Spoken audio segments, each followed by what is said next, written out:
Yeah. So fast forward, you start crushing it. You say you did your first multi-million-dollar deal at 23. Yeah. What happened there? I like to train my clients and tell them, your culture will eat your strategy for lunch. Absolutely. It'll eat it. And people like to say that.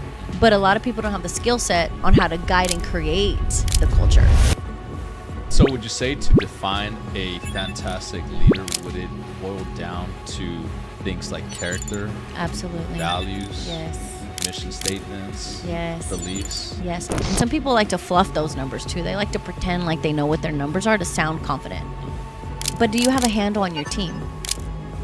Right. Does your team respect you because they admire you and they want to follow you? Or are they afraid of you?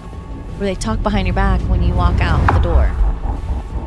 Yeah. Not only that, but I mean, it also is a lot more meaningful whenever you failed multiple times. That's and then you right. finally get the success or the win. Yeah. That win just feels a lot tastier, and it tastes a lot better whenever you've had a couple of bruises. That's exactly right. Chasing that win. Yeah. It's more, you appreciate it more because porque te costó. Welcome to another episode of Pick Up the Phone podcast. I'm your host, Josue Llanas. I'm the CEO of Bancom.io. I help businesses with marketing and AI. Today's guest is Crystal de León Sarmiento. Nice. She is the first Mexican-American councilwoman and mayor pro tem in Manvel, Texas. She's a best-selling author, #1 in Christian and leadership, outperforming Joe Osteen. Mm-hmm. And she did her first multi-million-dollar deal at 23. Yeah. So, Crystal, thank you so much for being here. Thank you. Thanks for having me. Absolutely. I feel special. You're very special.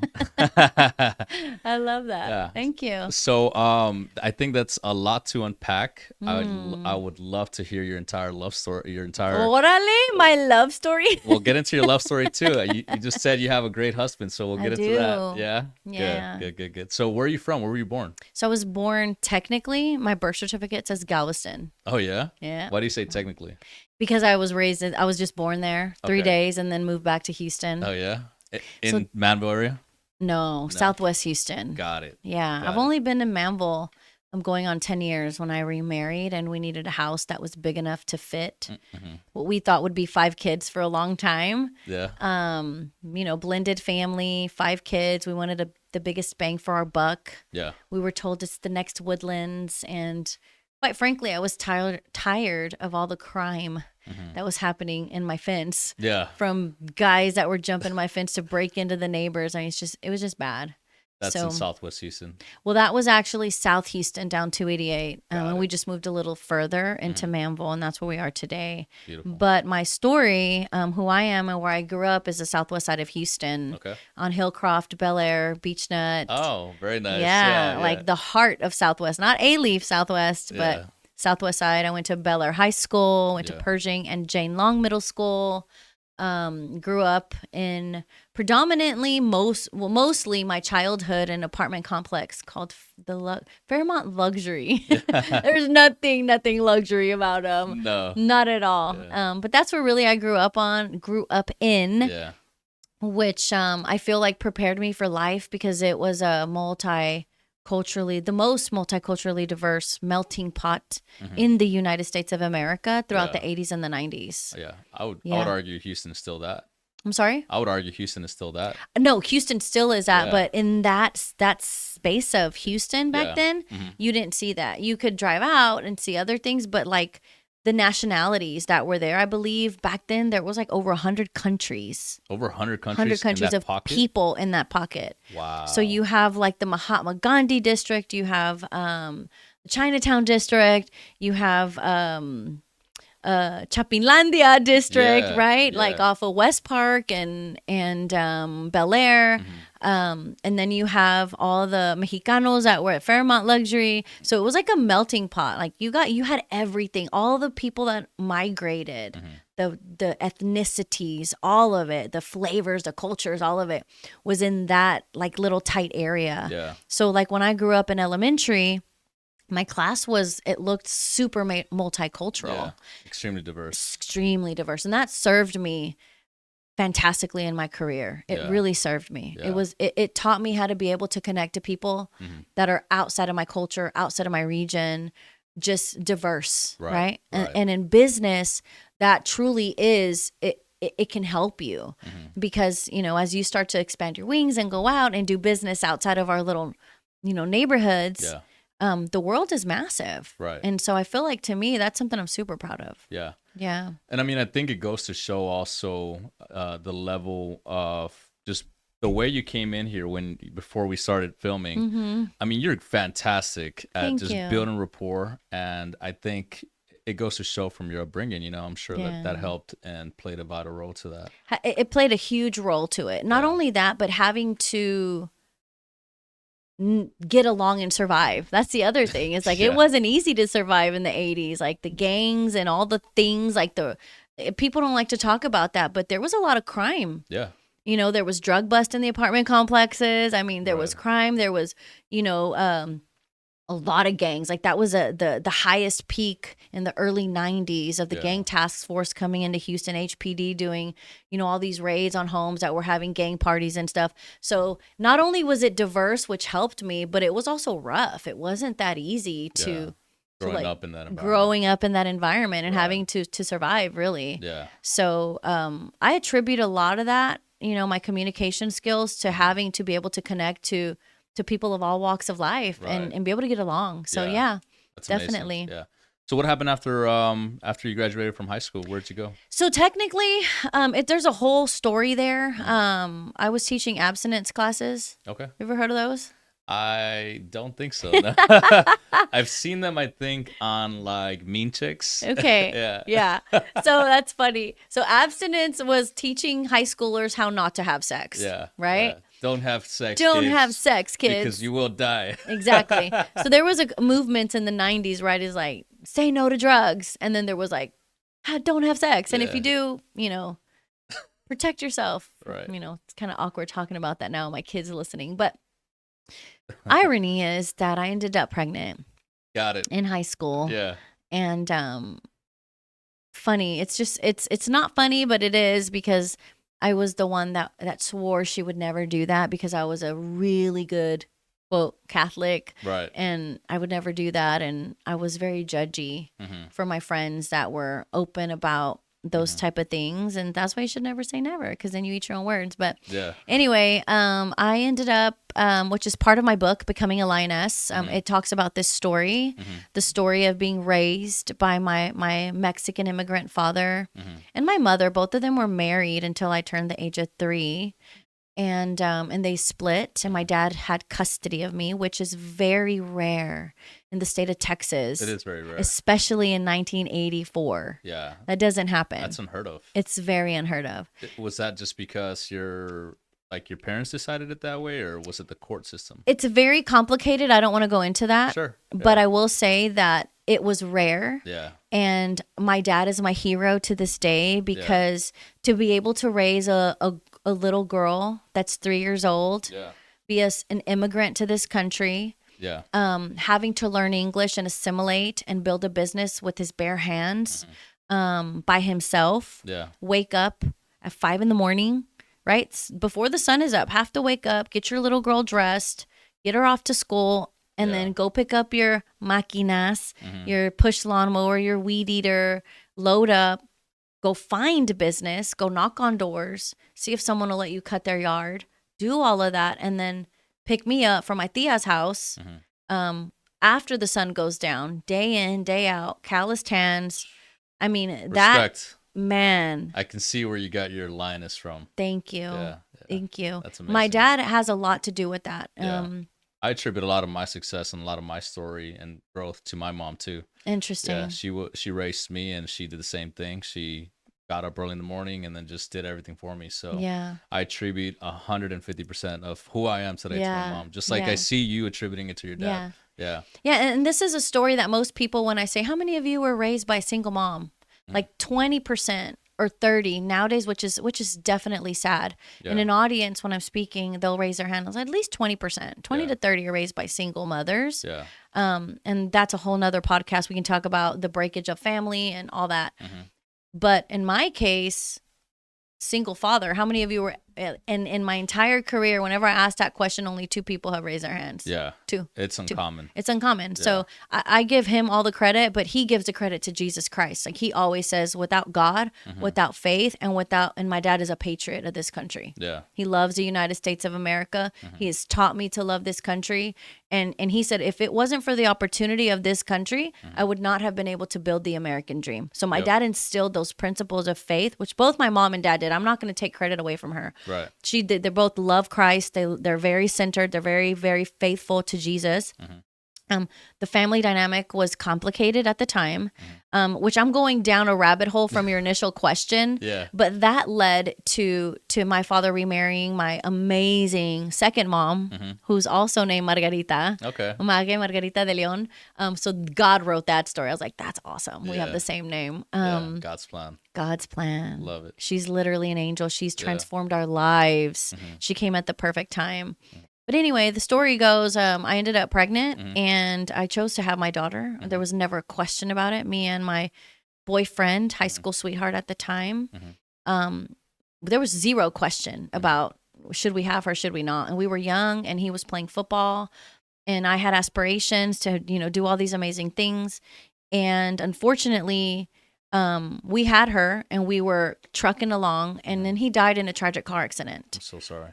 It's okay. Yeah. Like, thank you. Yeah. But yeah, it made me who I am today. And so what ended up happening was my entire life was pivotal at that moment. I had a decision to make. Yeah. How do I pay my daughter's bills? How do I raise my daughter? There was no option for food stamps and help because my dad's very prideful and Mexican. And he's like, we don't ask for help. Like my dad has always said, we did not come to this country to be a liability. We came to work and to give back. Yep. And a lot of the mentality of immigrants in the 70s and 80s was that mindset. Yeah, we don't see that nowadays. Yeah. I know. Right? Yeah. We don't. Yeah. So my mindset was I have to work. Right. And so because of that, I was going to school and also working at Eckerd's. You remember Eckerd's? I don't know. No. So, okay. You must be younger. So Eckerd's used to be CVS Pharmacy. And so I was a pharmacy tech back when they used to let anybody fill prescriptions. So that was my very first official job. Nice. But then I had a friend that worked at a call center. And very long story short, that was my introduction into my career in telecom and telecommunications, software, and the such. Got it. So my first big introduction to closing deals was selling long distance. Back when you look so confused. Selling long. What do you mean selling long distance? This is so good. I love this. What is long distance? Oh my gosh. Okay. The whole world is short distance now. Exactly. You jump on a plane and you get there. That's right. Okay, so this is awesome. Okay, so before cell phones and unlimited call plans, people used to have to use that type of phone or an actual landline, right? This is what I used to sell. Right. I used to even sell internet packages back in the day. But anyways, you had a landline, your phone would ring, you'd pick it up. And if you wanted to call anybody outside of Houston and it was a separate area code, like you could not call Rosenberg from Houston. Okay. Because it was a different area code. You couldn't. So, no. Back in the day, if you were not 713 or 281, before 832 existed, right? And now we have like 2 more. Yeah. If you had to dial outside of that area code, you'd have to dial a 1. Okay. And that 1, before you dialed that phone number, meant it's a long distance call. Okay. And there was rates across the nation. So you could call Dallas, it was in-state rates, or you wanted to call California, that was a more expensive rate. And they would charge you per minute. Wow. Yeah. Interesting. So that's how I started my sales career. Was boiler room type, right? Like you say, pick up the phone. This is perfect for your podcast. Yeah, this is great. This is literally how I boot camped my way into my corporate sales career. Yeah. And it was picking up the phone, but back then we had phone books. Yeah. You know what a phone book is? Of course. Yeah, yeah. I've seen it in movies. I have to make sure. I've seen it in movies.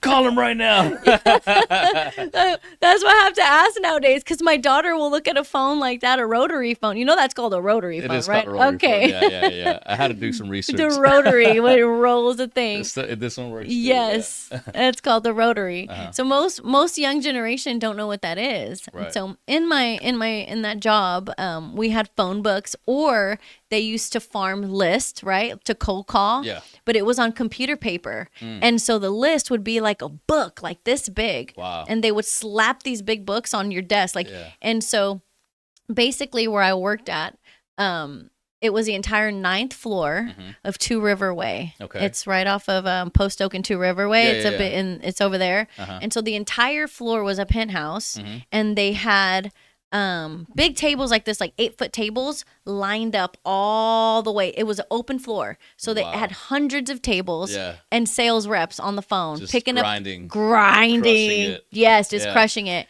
And I was highly motivated by money. Yeah. Why? Because I had a little girl to feed. Of course. And I had goals, and I was ambitious. Absolutely. And remember the ability to be able to speak to anybody growing up in a melting pot of diversity. Yep. That, plus I've always had a gift of communication, of speaking to people and not being afraid of, I'm like, do you know where I grew up? Like, you want to tell me no? Like, I have zero people pleasing when it comes to making a cold call. Yeah. They hung up, big deal, move on to the next. Yeah. Bulletproof, man. Just bulletproof. Love that for you. And I started to realize that every time I sold a customer and they bought the long distance package, I would make a commission.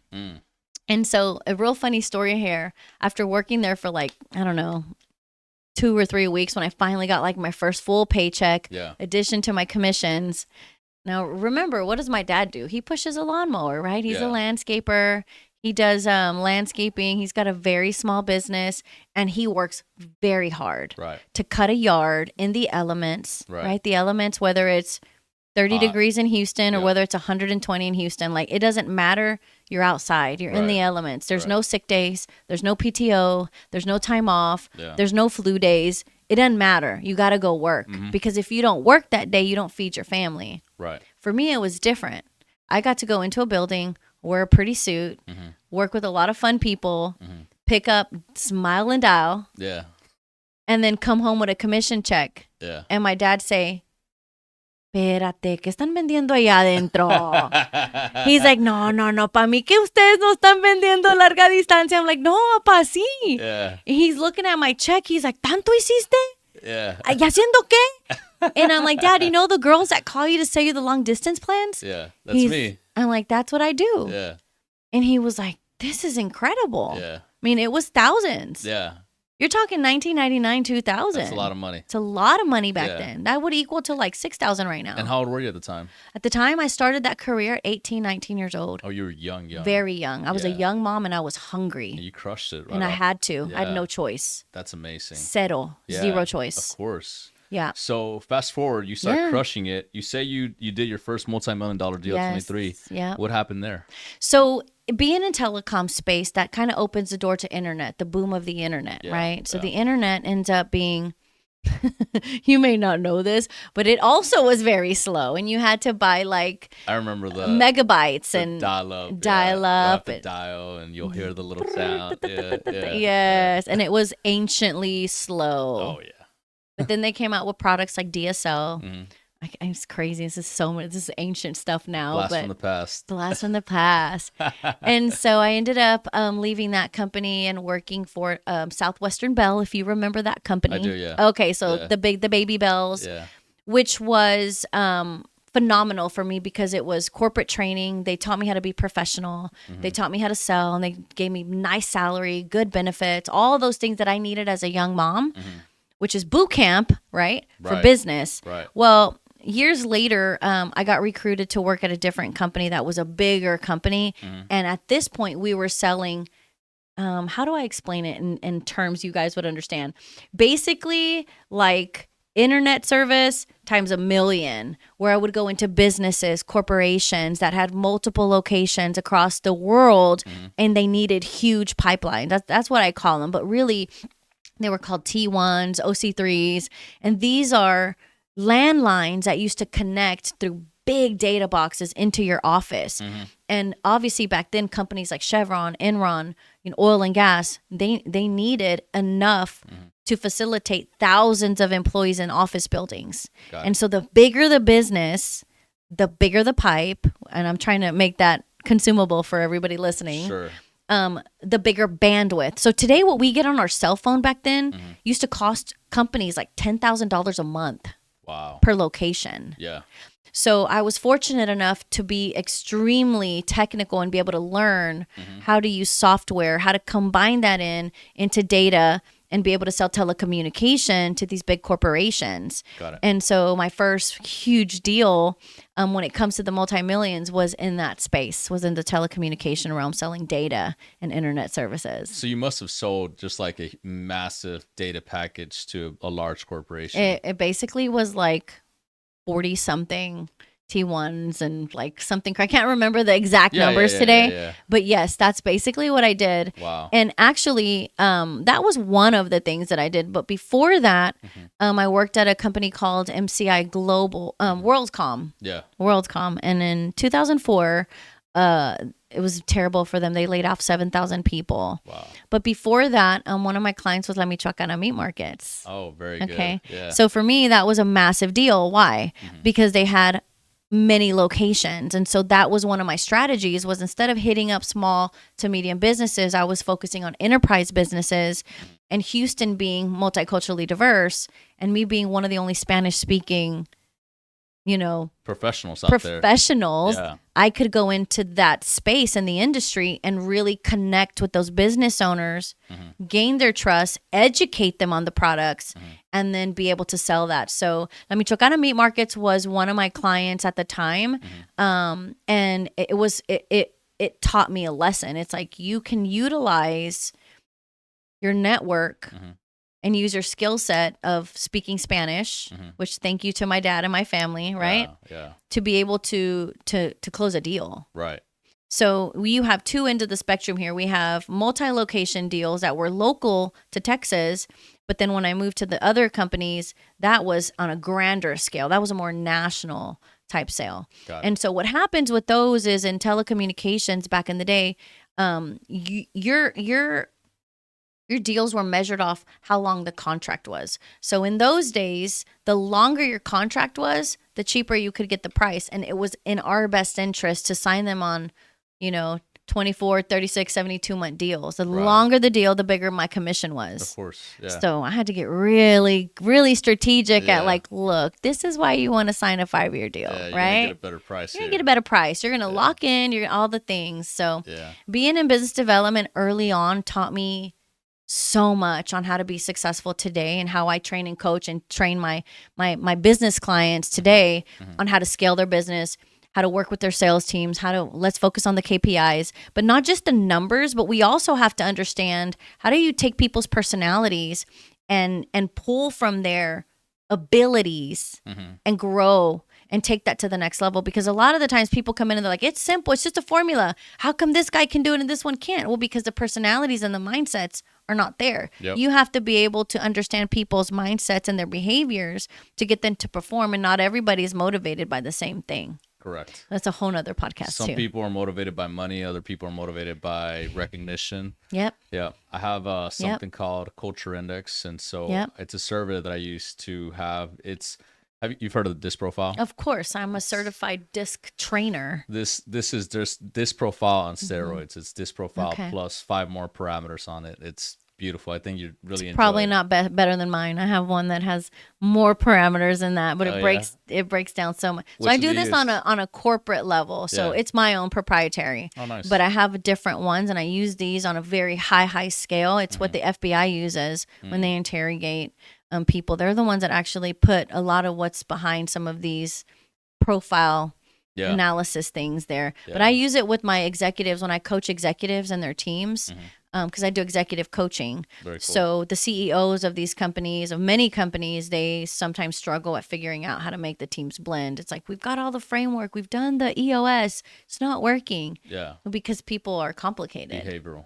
Behavioral. It's values, it's behavioral, it's mindset. And this is the Ari Source. Ari Source. So let's talk about this. Let's How did go. you you crushed it in your young years, and Yeah. you're doing a lot of telecom, and you're Yep. doing a bunch of sales. How did that transition into you creating the Ari Source? So the Ari Source developed after I parted ways with General Motors. I was working with General Motors as a fleet and commercial development manager. Okay. And it was one of my favorite positions. It was amazing. Yeah. But I was able to take a lot of my training, a lot of my certifications, but also this is the secret sauce is that I served on family foundations, which is a Christian organization, and also served in church for 13 years. And so there was trainings and things like that I was able to blend to the table. Mm-hmm. Long story short, a lot of my clients were telling me that I should start a consulting business and help build their teams and help on the behavioral side and help with the coaching side and help scale their business and with their sales performance teams and help with all the things like KPIs and structures and SOPs and training manuals and just really consult from a high level, because what happens is a lot of industry people, they only know their industry. Right. It's very rare that a business owner has really experienced multiple industries. Right. And today we live in a day where a lot of online coaches tell you the better the niche, the better, or somebody writes this book and says you need to be very highly focused on a niche. Yeah. And that serves many people. Mm-hmm.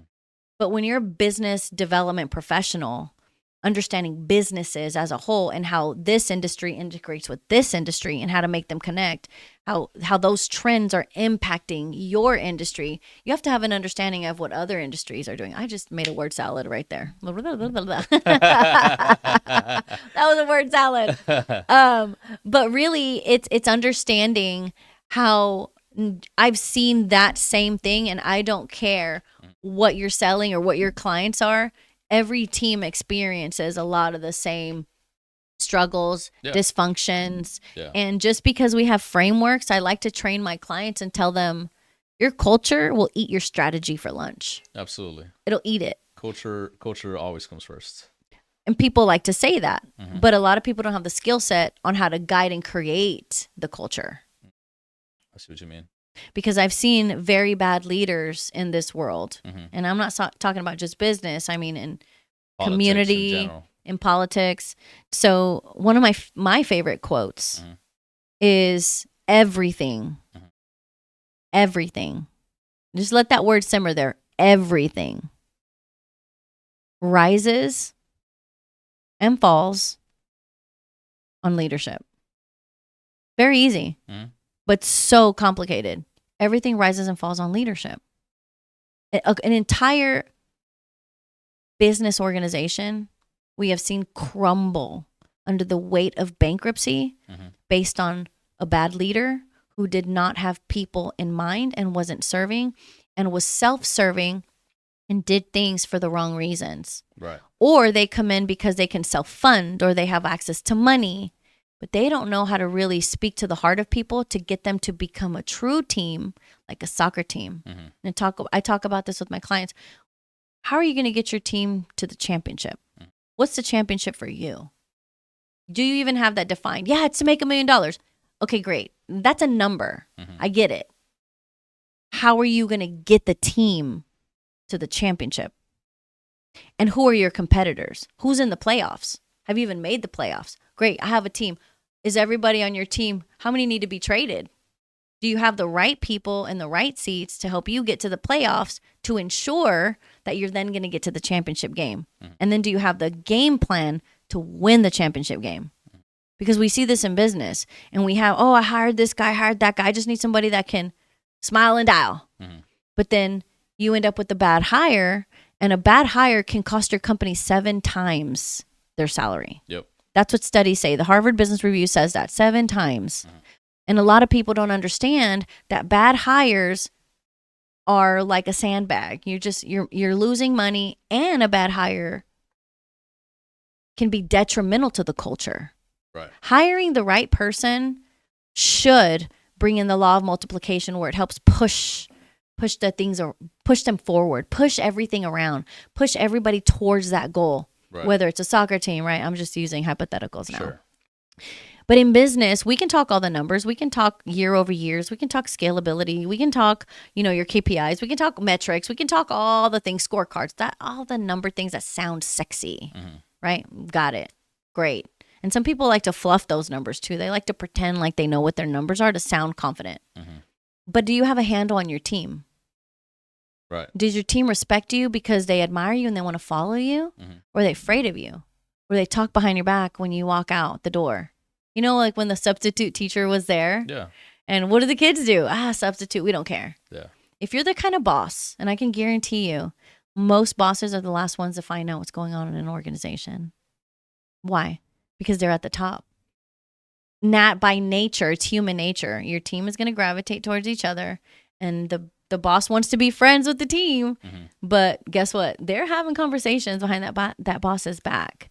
And so organizations that have great leaders, those great leaders are the ones that create a culture where the team shows up when they don't have to, that when they walk out the door, it's okay to take 2 weeks off. Your team's got it. Not because they're soldiers, but because they're inspired to make you proud, because you have had their back, because you as a leader have made them feel like they're not just there to crank it. They're there for something bigger.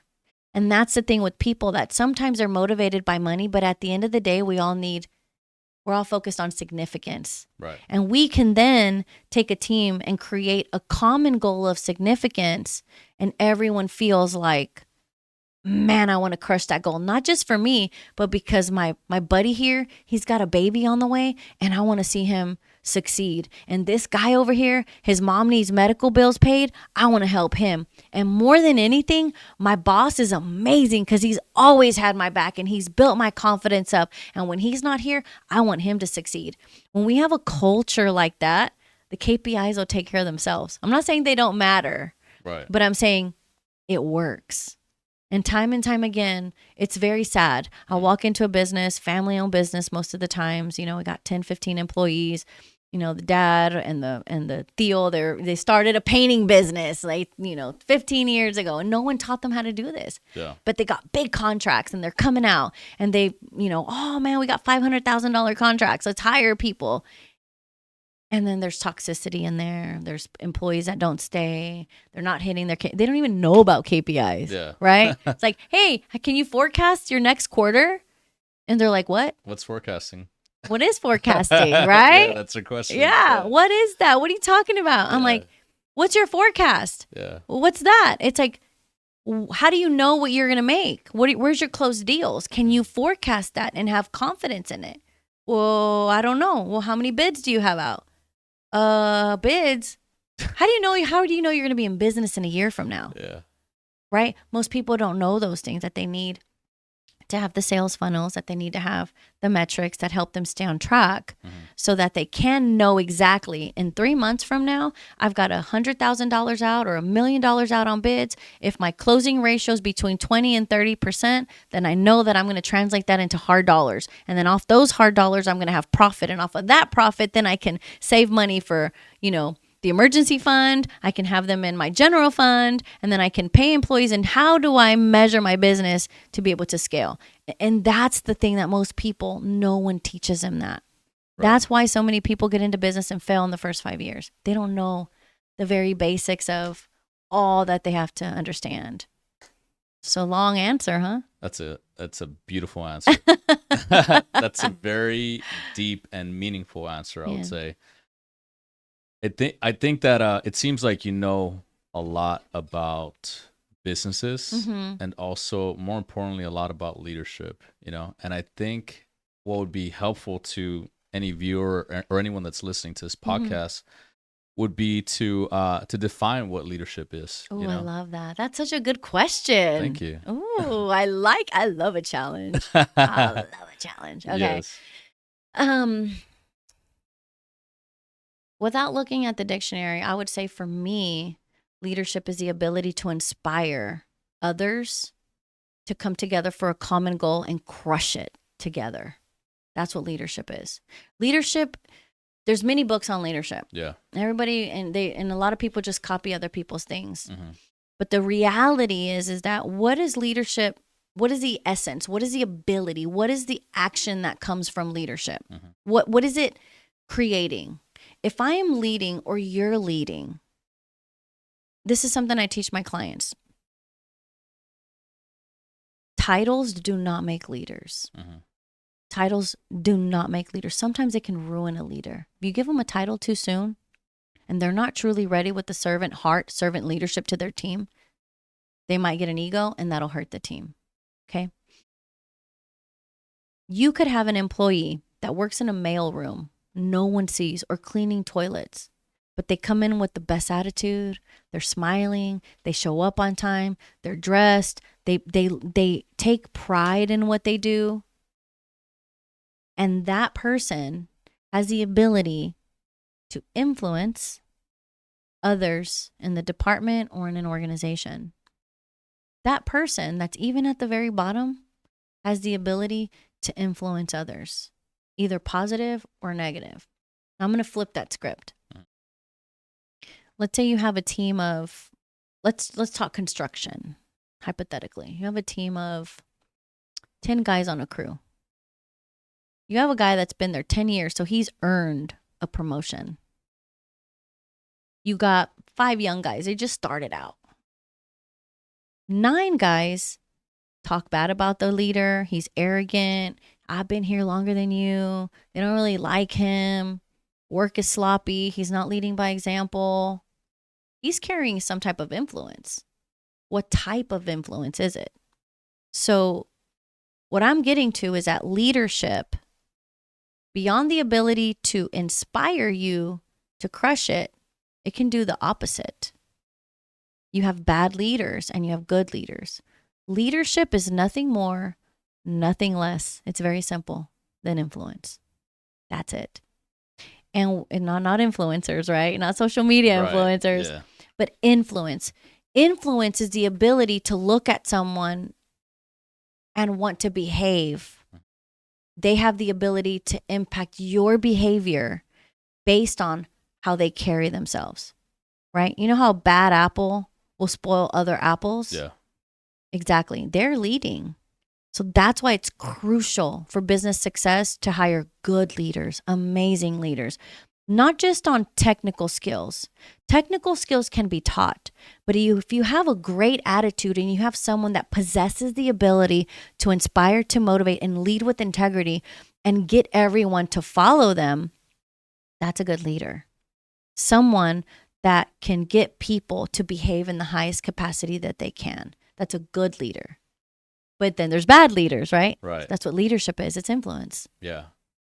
And so would you say to define a fantastic leader, would it boil down to things like character? Absolutely. Values? Yes. Mission statements? Yes. Beliefs? Yes. So all of those are the intangibles. That's what I call those. I call those the intangibles in an organization that translate to the tangibles. Right. Right? Because I've sat with business professionals that were never taught that. They're like, I was just taught to make money. Doctors, I have clients that have clinics and they're like, I went to school to be a medical doctor and no one taught me this. Yeah. This was not taught to me. How do I communicate to my receptionist who has XYZ? How do I don't even think this is taught in business school, to be honest, Crystal. I'm telling you, it's not. So I've coached PhD clients and we have these conversations and they look bewildered when we talk about this. They're like, why didn't they teach me this in school? Right. But now the Harvard Business Review there's studies out there, Stanford, Harvard, that culture really, really drives your profits. It can. There's more to that. Yeah. But also communication skills, conflict resolution. How do we communicate in an organization?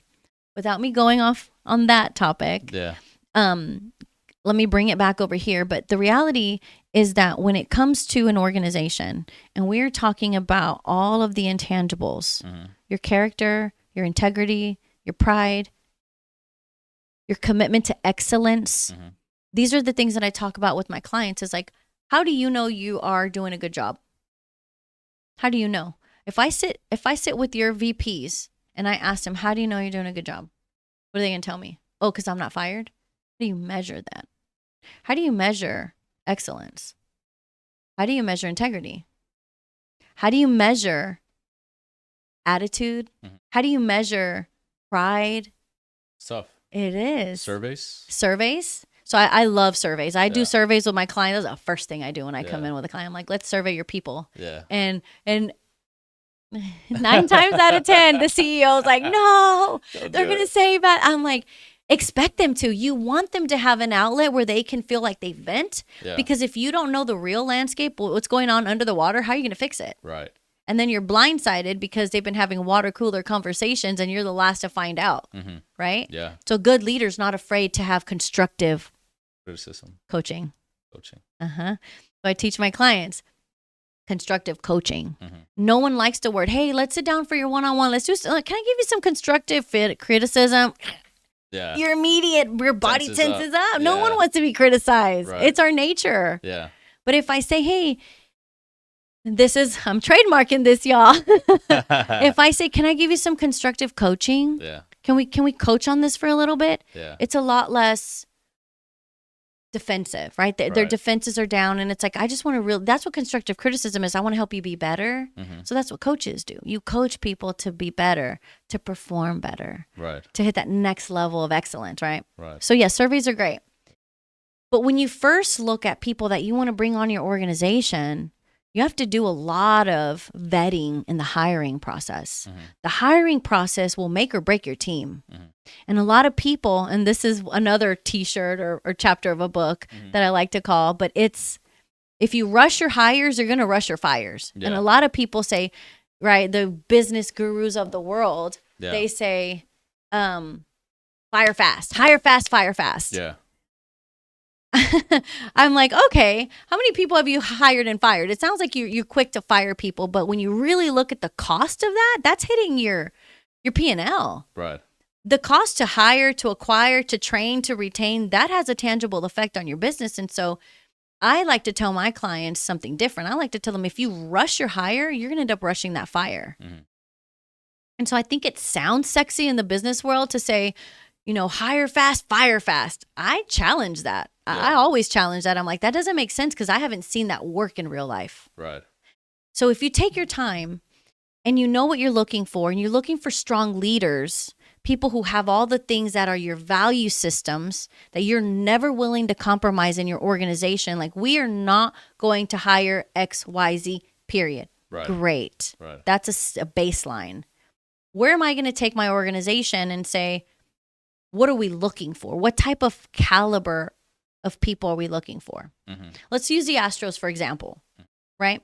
The Astros, they have a phenomenal organization, but they have an amazing ability to scout out not just technical talent, but those people who have amazing hearts, like they're champions.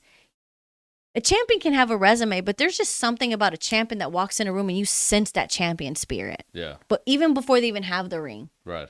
They're already champions. Right. That's what organizations need. They need to slow down their hiring process, because the better time that you take to vet someone, the better they're going to be for the organization, and you'll get your ROI back over time. Take your time to hire people. Take your time to vet them, because those intangibles translate to the tangibles. Yeah. If that makes sense. Absolutely. Mm-hmm. Sounds like you would be a really great asset for anyone that's looking to hire people too, Crystal. I do. Do you help people with hiring for organizations? Yes. The answer is yes. I'm very particular on what clients I take on for recruiting and headhunting. Yeah. Typically offer the services for clients that I've worked with for at least 5 to 6 months. Mm-hmm. Mainly because whenever I source a person and I put them through the vetting process, I'm using my behavioral analytical skills, but I'm also using my experience, not just from reading a resume, but the interview process. And I am looking for, I know the personality styles, I know the team, and I know what would fit. By then, I've worked with their team, with their leaders. I know their culture. I know what their weak points are. Whereas most organizations will hire headhunters or staffing agencies, and they just look for, do they match? They sound good. And the recruiter is like, I just need to get a paycheck. So they will send the best one. And most often where we see the pitfalls is that the organization is rushing, right? Oh, this guy quit. I need to fill this spot. It's hurting me. And then they rush that hire. And guess what? They don't fit. Right. And then you end up with a bad cycle. So I do help my clients find the right talent, but they have to be clients that I'm working with. Those are clients that I call my VIP clients. It makes perfect sense, because how could you get to know someone without knowing the organization they're going to be going and working in, right? And understanding the culture before you go and interview the person makes sense, right? Now you understand the culture and you understand the right fit. Yeah. When you're interviewing the person, you're going to be like, this person may not be the right person for the culture. And that comes with just my experience, right? Of knowing my clients and knowing what they need and knowing their dynamic, what they're looking for. But then when I'm talking to potential candidates, I'm interviewing them. I want to know why they're going to have to fire you in the first 90 days, because I'm co-signing. I'm putting my name on the fact, like, look, I brought you the top 3 people that I feel are going to help your business scale. I'm bringing you the top 3 people after vetting application after application after application, and I do not waste my time. I'm looking at them. I'm like, this is AI. This is ChatGPT. And right off the bat, when I talk to someone, I'm looking for confidence. I'm looking for someone that's not ego. If I sense ego, it's a no. It's a hard no. I don't even care I don't care what we're looking for. I don't care what the position is, especially for leadership. If I sense a tiny bit of ego, to me, that's a problem, because you're hiding an insecurity, and I don't need somebody to bring their ego. I need you to check your ego at the door and show up to be a team player. Check that ego at the door, because egos do not serve organizations. Yeah. I think that is such a valuable gem you just dropped, Crystal, because a lot of business owners see ego sometimes as a positive thing. And I'll tell you why. In sales. Exactly. Oh, man, this guy's going to crush it. Oh, he thinks he's the best. All right, let's put him to the test, right? Yep. But how does that affect the rest of the organization, especially even in a sales organization, right? I have strong opinions about that. I have strong opinions. Yeah. We want to hear them. So I have strong opinions because I've seen time and time again for over 27 years. It's bad business. Yeah. Now, ego-driven organizations, that ego maniac, right? That's the guy that drives a loud car and all the things, right? They look at that as a strength, because it's been said on certain podcasts, healthy competition is good. Right. And it is good in sales. It's good. And you have to be careful what organization you're running and what the goal is. Is your goal to retain employees, build a tight culture that wins championships? Or is it just to close deals and you don't care and you really look at your employee like a number? You have to answer that question for yourself. What is your organization and what are the goals of your organization? If you care nothing about people and you're just going to use them as robots, go hire AI. Find AI to do that for you. Right? The damage that comes from a bad leader, sometimes, like I said, a bad hire can cost you 7 times their salary. Right. That's a big loss. And in business, we're trying to make profit, not lose profit, right? So if I'm sitting there and I'm like, that guy's going to make me more money, what's the root of that? Is that really, hey, I need a team player that's going to build an organization? That's most likely going to bring toxicity. Ego. That means that ego is going to drive and divide. So to me, that tells me that whoever's leading that organization also has an ego. Yeah. So here's where I would take that. And this is one of the things that I coach my clients with is there's nothing more, watch you quote me on this, it's okay. There is nothing more annoying than a person that walks in for an interview with his head down and his shoulders lumped up, pretending to have confidence. We smell it, we see it, you're lacking confidence, right? Yeah. But there's also something so amazing. And I'm going to use this example. Yeah. Let's say you see a Marine walk in here. What's that Marine walk in? What's his presence like? Oh, powerful. Powerful. Why? They're trained to be that way. They're trained to not be afraid, which means they've already been grilled through things that have tested their egos. They've been humbled to the very bottom, but being humbled builds your confidence. So what I like to see in candidates and in leaders is healthy confidence, not an ego. It's okay to be confident. We have to be confident. There's something powerful when you have confidence. Confidence brings safety to a team. When you have a confident leader or confident father or confident mother, confidence breeds confidence, and it translates safety to your team. Right. Makes sense? Yeah. Okay. But if I have an ego is when someone is hiding an insecurity and they think no one sees it, but everyone sees it. Right. So the only people they're fooling is themselves in the mirror. And that ego comes across as aggression or defensiveness or humiliating or bringing down others to lift yourself up. That's bad business, man. If you have someone like that in your office, you need to let them go stat. Yeah. Like that's just bad. Right. You know? Mm-hmm. So I tend to lean on looking for people who have a healthy confidence. Mm-hmm. That means there's no ego. They're confident. They've failed and they've gotten back up. Mm-hmm. When people tell me, I need you to help me build confidence in my sales guy. Mm-hmm. I'm like, he hasn't got enough no's and he hasn't had enough wins. Right. Because the best way to I use this analogy a lot. I love this one because everyone can relate to it. Mm-hmm. Well, 2 people in my last 10 years hasn't, so not everyone. Yeah. But this is something most everyone can relate to, except 2 people that I've talked to. Yeah. When you're little, I'm going to give you my story. Mm-hmm. Instead of, because some people may be like, that's not how it was for me. Okay, great. Well, that's how it was for me. Okay. I wanted to ride a bike. Mm-hmm. I'm 5 years old. Mm-hmm. My dad puts me on the bike. My dad knows. He knows that I'm probably going to fall the minute he lets go. Right. Okay, I didn't have training wheels. And nowadays, everybody has training wheels and balance bikes, right? Yeah. Okay. So I'm riding a bike. I can't wait to ride this bike because why? All my friends are riding bikes and I want to ride a bike. Yeah. So how do I learn to ride a bike without training wheels? I have to sit on the bike. I've never pedaled before. I've never balanced before. And my dad is holding the back of that bike. And what does he do? As I start gaining momentum, he starts running. And at some point, he can't keep up anymore. What does he do? Let go. He lets go. And he knows. And when he lets me go, I'm probably not going to be able to ride that bike the first time he lets go. Right.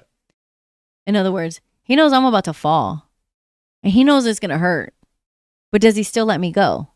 Of course. He has to. Yeah.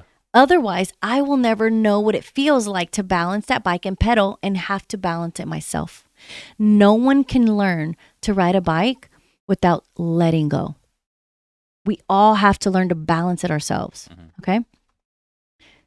So in that moment, when he lets me go and I fall, most people, right? Most of us, yeah, we're like, oh, you let me go. Yeah. How could you? How could you let me go? Yeah. You knew I was going to fall. Why'd you let me go?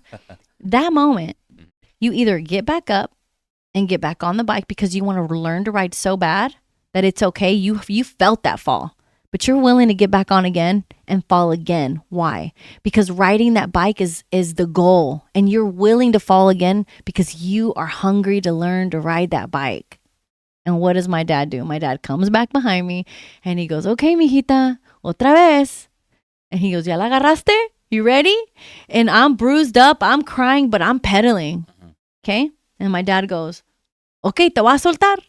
And then I gain a little bit of courage and I know, oh my God, here comes the fall. But I try everything in me to balance that. Mm-hmm. Now, my daughter, one of my daughters, the littlest one, when I let her go, oh my God, she was furious. She got up screaming at me, how dare you? I mean, it was a whole meltdown scene, right? I'm like, baby girl, I have to let you go. No, I'm like, I can't keep up with you. Like, right. I have to let you go. Yeah. So I say this analogy because the best way to build confidence is letting people fall, but encouraging them that when you get back up and try again, you're eventually going to be able to ride that bike. And then, like all of us who can ride our bikes, we end up having the freedom and it feels awesome because now you're doing wheelies and you're riding with your friends. But it took that pain. Mm-hmm. No one can avoid that pain. Well, nowadays everybody wants to have pads and all the helmet and all the stuff. Not us growing up. It was like, you're scraped up, get up, spit on it and go. Yeah. And so when you finally learn to ride that bike, you access confidence. Make sense? Mm-hmm. So how do you build confidence? You got to fail and you got to get back up. Right. If we avoid that pain of failure in our teams, mm-hmm. with our leaders, and we're like, no, I don't want you to fail. Or sometimes bosses are control freaks. Mm-hmm. Talking to some of my clients out there, they know who they are. They know we have these conversations. They're obsessed with control. Yeah. If you never let go, your team can never lead. Right. And so they will never have the confidence to do what they need to do in an organization. So you have to train your team and build confidence through giving people permission to fail. You have permission to make a mistake because that's the only way you'll learn. And I promise you will gain confidence when you finally get the win. Yeah. That makes sense? Absolutely. Yeah. I firmly believe that failure is an integral, if not part of the main recipe of success. Of course. Right? Success is not real if there's not failure behind it. No, absolutely not. Yeah. Not only that, but I mean, it also is a lot more meaningful whenever you failed multiple times That's and then right. you finally get the success or the win. Yeah. That win just feels a lot tastier and it tastes a lot better whenever you've had a couple of bruises. That's exactly right. Chasing that win. Yeah. It's more, you appreciate it more because porque te costó. Mm-hmm. Right? Because it cost me so much to get here. Yeah. You value it, you appreciate it, and you take care of it. Yeah. Now, for a lot of my clients, when I talk to them, I ask them, is failure an option? What do they normally say? It depends. Yeah. And most of the time they look at me like, yes. Like they want me to tell them. Yeah, I would say yes. Hell yeah. Is failure an option? Absolutely. Okay. We bring it on. Exactly. So if you want to win, you have to define the win. What is the win? The win is the championship, World Series. How do you get there? Playing hundreds of games, and there's no way you're going to win everyone. No one has a perfect record. Right. But it's in those wins that those KPIs where that's where you're having the permission to fail. Because when you get to championship day, failure is not an option. Right. That's where failure is not an option. That makes sense? Yeah. So I want you to fail in the phone calls, in the this. But when you get the deal at the table, failure is not an option. That's the mindset that I want them to have. Failure leads to success. No one, please, if you find one person that has never failed in their life and they're successul, they're lying. Yeah, they're not successful. At least like even taking rockets into the outer space. Yeah. How many rockets did Elon Musk blow up before he finally got one that landed safely? Exactly. A lot. Yeah. A lot of them. So, and then Einstein, right? And then Benjamin Franklin. These are the greatest inventors of the world. Benjamin Franklin has said like, oh, I learned 1,000 ways not to make a light bulb, right? Like, and that was his mindset. Yeah. If he was so focused on getting it right the first time, we wouldn't have it today. We wouldn't have it. Yeah. Isn't that crazy? That's amazing. Yeah. Yeah. So failure, success, all the good things. Yeah. Chris, so I think me and you could probably talk about business all day long. All day. I think we're both extremely passionate about business. Yeah. I help business owners, small business owners. Mainly now my focus is on Latino investors that want to invest in real estate. And so I provide the CRMs, the leads, and someone that's actually doing the closing and the follow-up with those leads. Because that's the hardest thing people want. Nobody wants to go call. No one wants to do it. So you'll do it for them. I'll do it for them. Love it. And I'm the barrier between their Spanish-speaking, cash-heavy mattresses that they have, stacks of cash that they have on the mattresses. That's our people. But Crystal, there's no one out there in... I mean, there is obviously, but there's not. It's completely undeserved. Whenever I go and I look at the marketplace, there's so many organizations that are doing this for any U.S. citizens here. Any person that speaks English. There's so many marketing agencies tailored specifically to English speakers. But when I went out there and I saw it, I'm like, dude, there's not a lot of companies that are doing this for our people. Let me applaud you for that. Yeah. Let me applaud you for that because people underestimate the power of the sleeping giant. Yeah. The Latinos. Yeah. Okay, the Latinos are a majority. The Latinos have a lot of money. The Latinos work hard, and they're an untapped market. Completely. Even in politics, which we will get to that in a minute. Yes. But in business, it's an untapped market. And that was one of the things that helped me be ultra successful in my business career was I could go into the Latino markets when no one else could.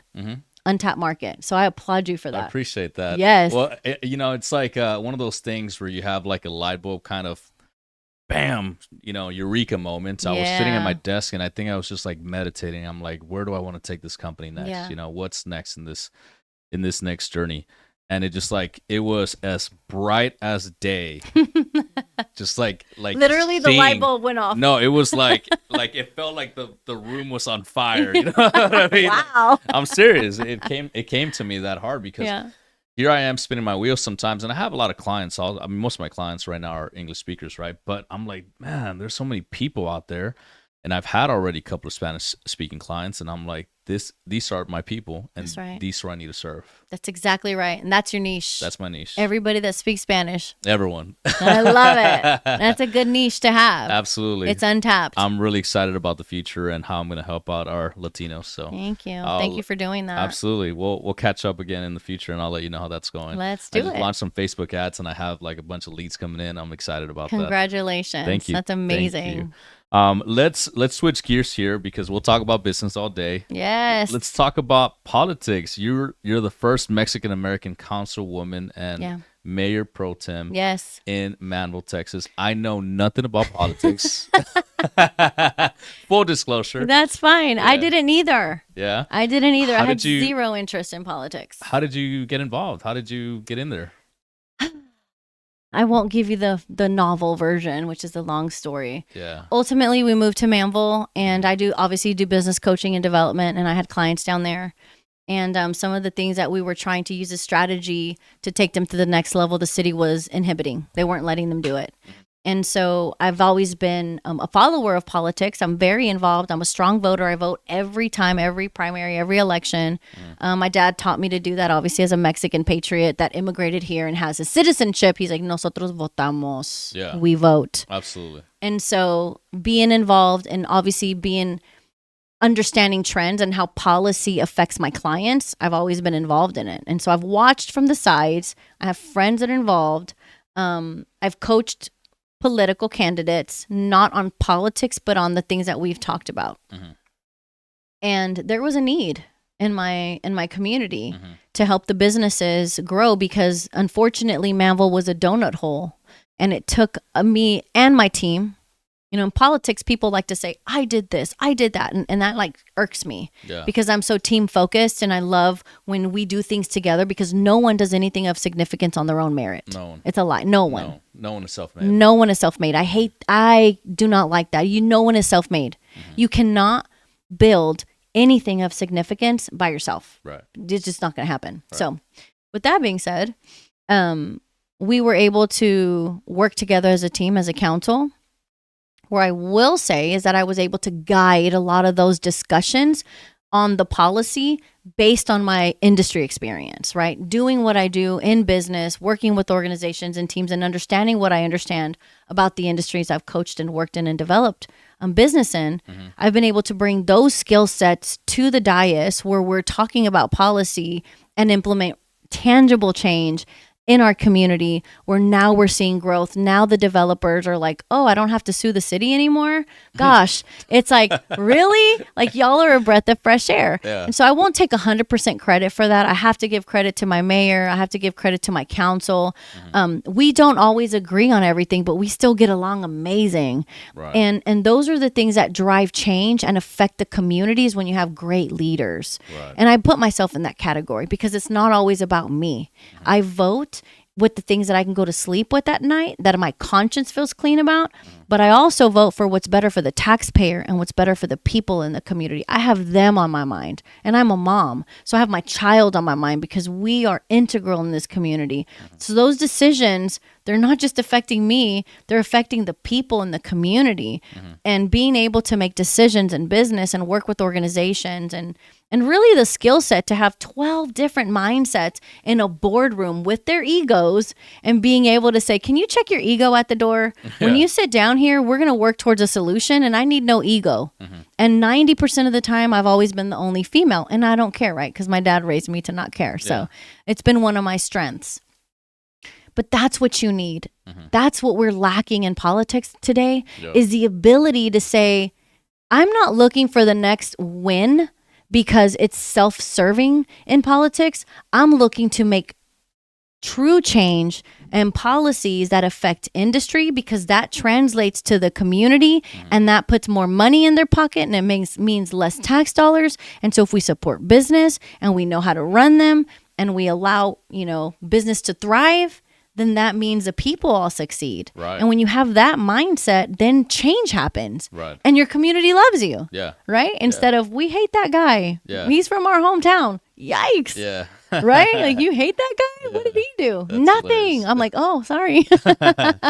So let's back up though. So Yeah. how did you, you're doing it at this point, before you got into politics, did you already have your consulting business? Yeah. So I'd been doing my consulting business. Okay, so So I'm doing both. Like that's going on. Yeah. So politics doesn't pay the bills. Of course. Yeah. It's public service. So you see this opportunity, Mm-hmm. right? Was it like, how did you hear about it? How did you apply? Walk me through those Okay. steps. So that's a loaded question. Is it? It is. It's really not complicated. There's cycles. There's election cycles. Sure. And then there's people who are up for reelection. And in Manvel, I knew there was a position that was open. There's more to the story, but I won't bore you with those details now. I'll just say that there was an open position and coaching few clients of mine in the city and around. I was growing frustrated with the way things were done at the city, and there's no reason why it should take a business 18 months to be able to get a permit to put concrete down. There's just a lot that just didn't make sense. Things were run antiquated. Things were slow on purpose. They were anti-growth, anti-progress. And I understand that. I want to protect the rural parts of my town, but I also want to see development where it makes sense so that it benefits us and we don't have to pay tax dollars, right? It's like the more sales, the more revenue, the less money they have to pay on their tax bill. Right. That's just how it works. Yeah. So for me, when I was able to see that there was a need and I grew frustrated, when I get frustrated about things, I kind of want to do something about it. I don't like to just sit around and complain. That's good, because there's a lot of people that just sit down and complain. So. Exactly, or they're keyboard warriors. I'm a person that, and this is something else I train on. I teach my clients. I teach my the people that I work with. Like, my two favorite words are these two: is decide, because a lot of people never make a decision. You need to make a decision and you need to take action. That's the next thing you have to do is, what's the decision? Oh, I don't know what to do. Make a decision. What do we need to do to get to the decision? Okay, let's make that decision. Then let's take action. What's the next thing you have to do? And so for me, I made a decision that I was sick and tired of seeing businesses not flourish. I had already been in Manvel 8 years and nothing was coming. And so I'm like, I'm going to run. The heck with it. Yeah, I'm going to run. I'm going to go and do it. I'm going to go do it. Yeah. And I started to watch how the city council meetings were going. And I'm like, this is ridiculous. Like, why are we not talking about this? Why are we not asking these questions? Yeah. So in my profession, I ask questions about everything. I get to the root of things so that I understand, so that we can get to a solution. Right. So we can drive the right questions that lead you to the right answers. Right. And that has really been the driving force of our success, is not knowing what you don't know, right? You have to ask the right questions to get to the right answers. Right.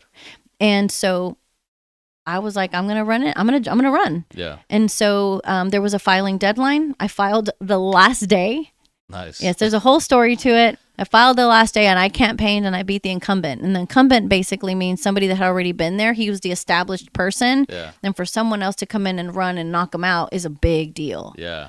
So I did that, and I'm going on my 3rd year there. And I have loved every second of it. Yeah. I have absolutely loved being able to utilize my skill set in business and use it to serve my community. Yeah. And to be a voice, Right. to be a voice for those taxpayers, the homeowners, and the people who I know in the community, who I eat with, who I go to dinner with, who I have carne asadas with, like our community. Yeah. Usually it's like, oh, that's the council member. Don't call them. not in Manvel. We're all approachable. Yeah. You know, Small town kind of feel. Yeah. Love that. Yeah. And that heart for public service. Yeah. Beautiful. Yeah. So Congress is next for you. Congress is next. Absolutely. Amazing. When are you running for Congress? So I've already filed. Okay. So last night, the Supreme Court of the United States went ahead and approved the new congressional redistricting of the maps. So what that means is that we had council seats that were drawn out, Congress. We had congressional seats that were represented by Congress, right? Mm-hmm. So these seats, the White House and the Texas legislature redrew the maps to add in 5 more. Mm-hmm. Okay. What ended up happening is that they created a new district, which means there's no incumbent. There's not right now someone that sits there. It's a new open seat. Okay. This open seat was Al Green's seat, Congressman Al Green, which is District 9. Mm-hmm. District 9 portion of it comes into the upper parts of Manvel, into what we call our ETJ, mm-hmm. and then one of the neighborhoods. And so a very small portion of Manvel happens to be in his district map, Al Green.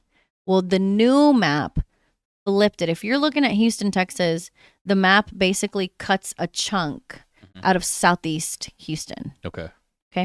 So if you think Gulf Gate, mm-hmm. you know where Gulf Gate is? Okay, so Woodridge, Lawndale, Wayside, that whole east end, mm-hmm. that east end goes all the way to Denver Harbor, Galena Park, South Houston, Pasadena, LaPorte, Baytown, but it also cuts all the way up to Liberty and Dayton County. It's a huge map. Big area. It's huge. Yeah. That demographic there, this is why I'm doing this. And this is why people in that area need to know that they have someone running that's going to represent their voice. Mm-hmm. The reason that they sued mm-hmm. the state of Texas, LULAC did, because they said that these were racially drawn to draw out minority power. Now, I don't agree with that, but I will agree with that this new district was drawn because if it were a district when the elections happened, let's hypothetically say this was a district. It wasn't, but they drew this map. This map would have overwhelmingly voted for Trump. Uh-huh. So it was to gain a red seat, which we call Republican seat. Uh-huh. The thing about that district is that it's 62% Hispanics. What does that tell you? 62% Hispanics. And these are voters. These are not population. This is voters. And they all voted for Trump? Not all of them. But a big majority of But the majority of this district would have voted for Trump as president, which means they all did, but they were in different districts. So they made this new map. Mm-hmm. This new map now consists of 62% Hispanics, mm-hmm. 11% African American, 25% Anglo. Wow. Every candidate mm-hmm. that is running for that congressional seat does not speak Spanish, does not connect to that audience, cannot be a bridge for the 62% and the 25%. Right. So if we elect someone to represent that district that doesn't understand what it's like to wake up at 5 a.m. like my husband does mm-hmm. to go work for Centerpoint Energy mm-hmm. and come back when the sun is down, then now you have someone that's trying to represent a district and not be a true voice for that district. Yeah.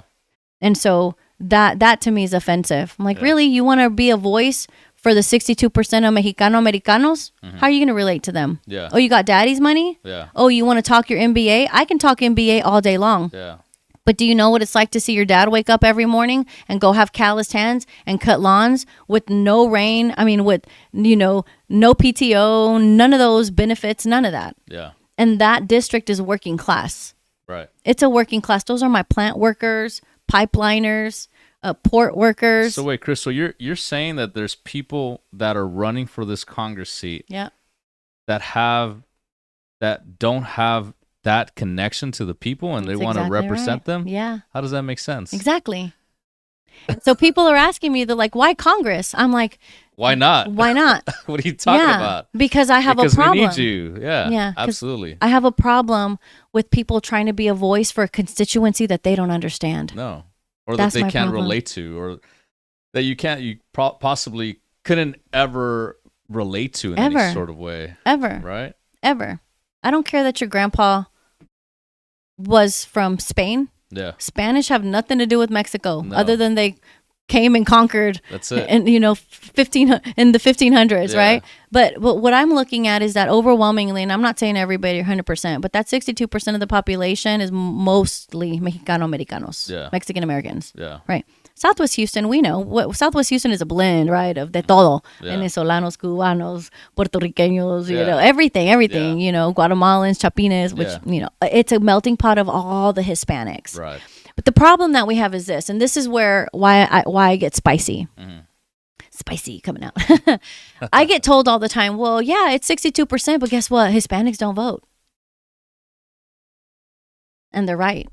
Well, you just said it was 62% of voters, right? These are voters that vote in a general election. Yeah. The election I'm in is a primary. Most people, they vote, but they vote for big elections, the presidential elections, those big elections. They don't typically come out in the middle of the year in March to vote for a congressional race. Right. That's bipartisan. So in that race, if you're Republican, you're voting for who you want to be the Republican nominee. If you're Democrat, you're voting for the person that you want to be the Democrat. Right. So right now I have opponents. Mm-hmm. And like I'm telling you, neither one of them can relate the way we can relate. Absolutely. And so this is what we need. And I've said this before I was in politics. I was interviewed on Newsmax. I was interviewed on CBS, on all these different TV stations, on my book and other things. And I told them, I said, the Latinos, the Hispanics, we're a sleeping giant. Yep. And I'm sick and tired of both sides pandering to us and not fulfilling their promises. Right. You know why? Because they're afraid. They're afraid that when you awaken that sleeping giant, our voice is going to be heard. Yeah. The voice of the people will be heard. And so a lot of people don't like to talk about this. But commander in deportation, chief of deportation was Obama. Mm-hmm. Obama deported more Hispanics in the history of this country. Mm-hmm. Okay? He did it in a different way. I will give him credit for that. Mm-hmm. But he deported more people. And if you remember anything about when that man was campaigning, he had the audacity to go on Univision and Telemundo and say, sí se puede. No podía ni decir sí se puede. ¿Verdad? Right. No podía. Yeah. He couldn't even say sí se puede. Yeah. I have a problem with that. Mm-hmm. Because he had the opportunity to fix the immigration system. Mm-hmm. I'm not saying he's co-signing illegal immigration. I'm not co-signing illegal immigration, especially criminal illegals. I'm sorry, they got to go. The 62% of Hispanics that voted conservative, that's what they voted for. Right. We voted to clean up, secure our borders. Yep. But we need to secure the workforce. And that's what that district is. That district is again, the port workers, the plant workers, the electricians, the construction company, the small businesses, the taqueria owners. We need to secure the workforce. The border's secured. Thank you, President Trump, for securing the border. But now we need to secure my workforce. Yeah. And we need an actual solution, not just pandering. We're going to fix the immigration system. No, we need to fix it. The system is what's robbing the families of the opportunity to do what's right.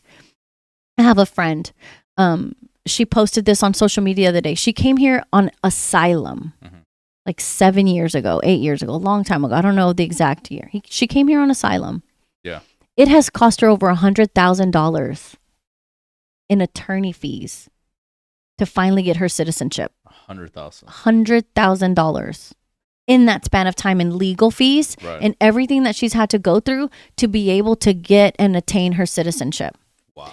Now, I'm not going to say everyone needs citizenship. Most people that come here to work don't want citizenship. They just want to work. Right. They want work permits and they want to be able to get in their car and breathe and know that it's okay, that they can go to work. They can provide for their family. They can fight for the American dream. That's what they want to do it in peace. Mm-hmm. But oftentimes we find, and this is the truth, the system sets them up for failure because they make it complicated. They drag it out. It has outdated systems, and the attorneys sit there and say, well, it's going to cost you a $5,000 cash retainer. That cash you have in your mattress that I know you have, give it over here. Right. And then they turn around and tell you, you got no guarantees. So what's happening is there's a system that takes advantage of those who want to attain the American dream. And the American dream isn't so much I want the ability to vote, but I want the ability to work and pay taxes.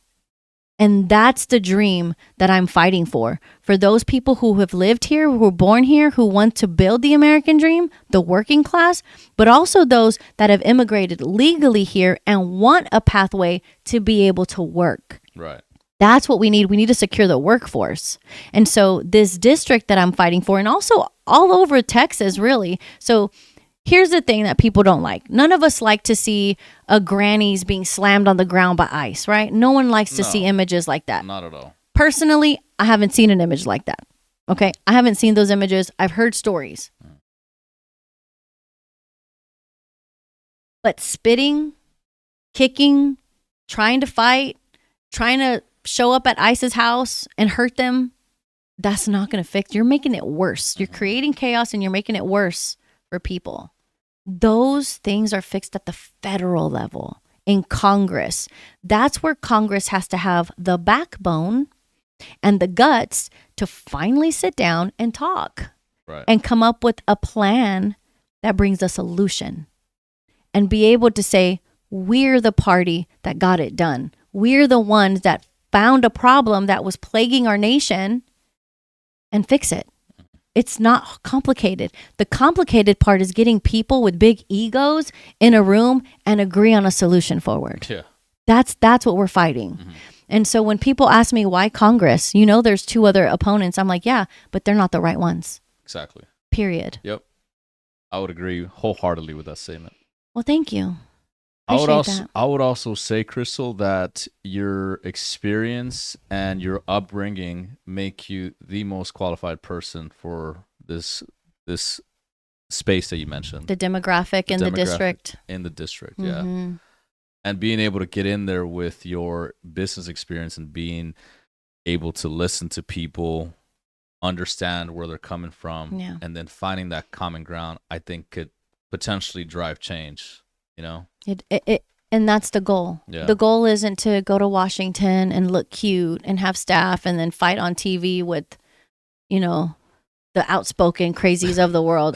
That's not the goal. The goal is to get there and work. Right. The goal is to find solutions and get the people in the room the stakeholders, like who do we need in the room to make this happen? And clearly in Congress, you need a majority. You need to be able to work with both sides. Right. Right. And when we have people who are ultra this, ultra that mindset doesn't drive change. No. It drives division. Right. And so when you're pandering to a congressional district for your vote and you're ultra one way, that way I can agree with it, but that doesn't get things done. Right. That doesn't drive change. Right. And I'm sick and tired of people saying, well, all Latinos are Democrats. I'm sorry.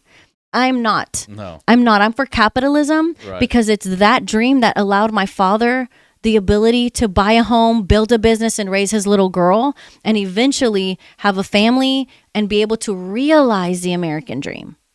Yep. It's capitalism. It's not socialism. Nope. And I'm so sorry to say it. No, socialism does not work. It doesn't work. I mean, just look at Cuba. Exactly. Look at Venezuela. Yep. North Korea. Exactly. Should we continue? So we have a problem because this is why I tell people is that the Latinos, we have power. Yeah. When we unite and we wake up and we go to vote in the primary, we don't sit back and say, nah, no votamos. No, Hispanics, we vote. Mm-hmm. Hispanics, we vote. I'm going to say it again. We vote. Yeah. We vote in every election.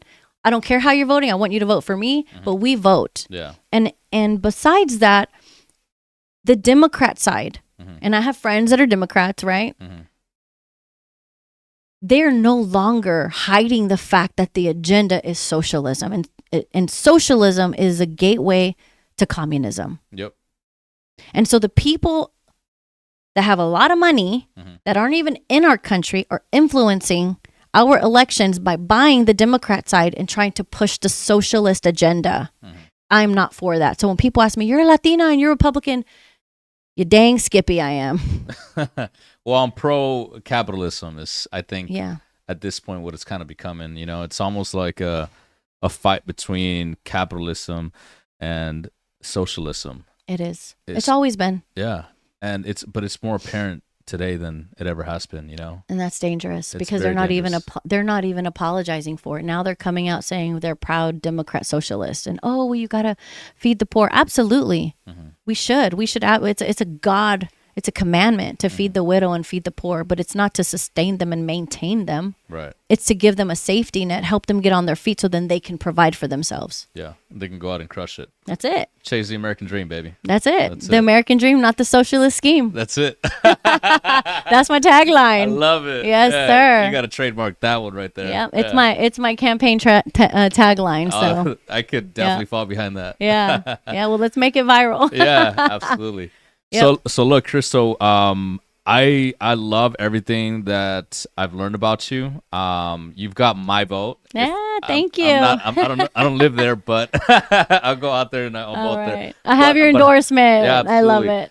How can people that are listening to this podcast and watching this on YouTube, how can they go out and support Crystal de León Sarmiento? Okay, so the first thing you can do is go to my website. It's crystaluscongress.com. And that's because I wanted it to be intentional. Crystal Us Congress.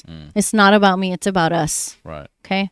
That's the first thing you can do. Yeah. The second thing is I have a page on Facebook, which I just started because everybody was just on my personal page. I didn't have these. This wasn't a plan. Yeah. But I do have it, and it's Crystal for U.S. Congress. And then on Instagram, you can find my personal page, Crystal Lioness. And that's on my book, Becoming a Lioness. That's the title of my book. Beautiful. And then the other page, I have like a lot of pages, but on Instagram, it's Crystal for U.S. Congress. Got it. Or crystalforcongress.com. I don't know. It's one of those. Yeah. But you can find me there. And the biggest way to support, honestly, and this is a reality, is if you can't vote, then you can donate. You can do a micro donation. It's going to take $11,000 a week to be able to market to the voters to get them out to vote. So if we really want to drive change, and Obama was spectacular at this. He drove and motivated people to support him. And even those that couldn't vote for him, they donated to his campaign. Because what we see now is that obviously in marketing, it takes 7 touches before someone recognizes your name. And then it takes another 3 to 4 to get them to take action. Yeah, right? Yeah. So if we need to reach 40,000 people and we need to hit them once a week from the different modalities of communication, whether that's print, mail, TV, ads, phone calls, text messaging, then that costs roughly $11,000 a week. Yeah. So, and the only way to get there is fundraising. Right. And so if the Latino base gathers together and everybody donates 15, 20, 30 bucks, then we can say, oh my God, she got 1,000 Latinos to support her.